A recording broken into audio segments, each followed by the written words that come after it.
So the first way to do it, right after you signing into your TurboTax account, click on Tax Home button, then hit the Personal Info section, and click on Continue button or any other button that states to work on your taxes.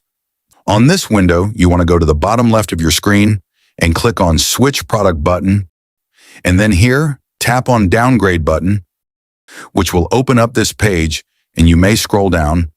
Then, tap on Downgrade to Free Edition button. And there you go. You just saved some money on TurboTax. Just to let you know that not everyone can file their taxes for free on TurboTax. Only if you meet certain conditions like doing simple tax return, then you can file your taxes both in federal and state for free completely. This is what TurboTax included as simple tax return. Feel free to take a screenshot or pause the video for a bit.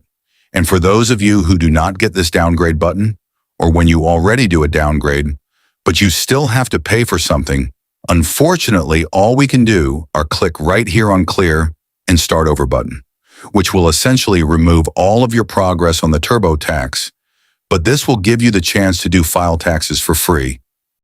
And you can also do a double check on how many do you have to pay to TurboTax. Just go to your top right of the screen and click on Price Preview. Then as you can see, right now I can file my taxes for $0 on TurboTax. If you still have any question, just comment down below and I will try my best to guide and help you guys. If you find this video useful, please consider like and subscribe.